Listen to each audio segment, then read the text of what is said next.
മുസൈലിമ നബിയാണെന്ന് വാദിച്ചതുകൊണ്ട് അദ്ദേഹവും വിശ്വസിച്ചവരും കാഫറായെങ്കിൽ ഫകൈഫ ബിമൻ റഫഅ ശംസാൻ, ശംസാനിനെയും യൂസുഫിനെയും, ശംസാൻ യൂസുഫ് ഇത് രണ്ടും ഷെയ്ഖ് മുഹമ്മദ് അബ്ദുൽ വഹാബിന്റെ കാലഘട്ടത്തിൽ ജീവിച്ചിരുന്ന, ഇന്ന് നമ്മുടെ നാട്ടിലെ ആളുകൾ പല ഔലിയപ്പാപ്പമാരെയും അവതരിപ്പിക്കുന്നത് പോലെ അക്കാലഘട്ടത്തിലെ ആളുകൾ CM മടവൂരിനെ പോലെ അവതരിപ്പിച്ച രണ്ടാളുകളാണ് ശംസാന് യൂസുഫ്. അപ്പൊ ഈ ശംസാൻ എന്ന് പറയുന്ന വ്യക്തിയെയും യൂസുഫ് എന്ന വ്യക്തിയെയും, ഇനി അതല്ല ഒരു സഹാബിയെ തന്നെ അല്ല ഒരു നബിയെ തന്നെ, ഈ മർത്തബത്തി ജബ്ബാരി സമാവാത്തി വല്ലർദി, ആകാശഭൂമികളുടെ ജബ്ബാറിന്റെ മർത്തബയിലേക്ക് ഉയർത്തിയാൽ പിന്നെ അവന്റെ കഥ എന്താണ്? ഇവിടെ ഇപ്പൊ മുസൈലിമയും മുസൈലിമിന്റെ ആളുകളും കാഫറായത് എന്തുകൊണ്ടാണ്? റബ്ബാണെന്നോ ഖാലിഖാണെന്നോ ഇലാഹാണെന്നോ അള്ളാഹു ആണെന്നോ പറഞ്ഞുകൊണ്ടാണോ? അല്ല.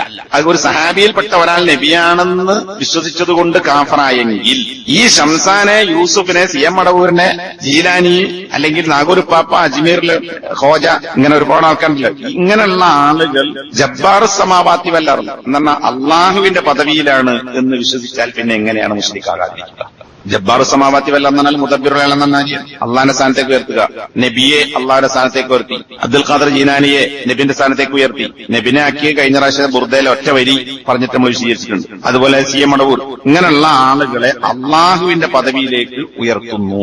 നബിയുടെ പദവിയിലേക്ക് ഒരു മനുഷ്യനെ ഉയർത്തുന്നവൻ മുശ്രിക്കും കാഫറുമായി തീർന്നെങ്കിൽ, ഇങ്ങനെയുള്ള ആളുകളെ അള്ളാഹുവിന്റെ പദവിയിലേക്ക് ഉയർത്തുന്നവൻ പിന്നെ എങ്ങനെയാണ് കാഫറാകാതിരിക്കുക? സുബ്ഹാന മാ അഅളമ ശഅന, എത്ര ഭയങ്കരമായ കാര്യമാണ്. കദാലിക യത്ബഉല്ലാഹു അലാ ഖുലൂബിൽ ലദീന ലാ യഅലമൂൻ എന്ന സൂറത്തുർ റൂമിലെ 59ാമത്തെ ആയത്തിന്റെ ഒരു ഭാഗം ഇവിടെ ശൈഖ് കൊണ്ടുവരാൻ. കദാലിക, അപ്രകാരം, യത്ബഉല്ലാഹ്, അല്ലാഹു മുദ്ര വെക്കും, അലാ ഖുലൂബിൽ ലദീന ലാ യഅലമൂൻ, മനസ്സിലാക്കാത്തവരുടെ ഹൃദയത്തിൽ, മനസ്സിലാക്കാത്തവരുടെ ഹൃദയത്തിന് അല്ലാഹു സീല് വെക്കും.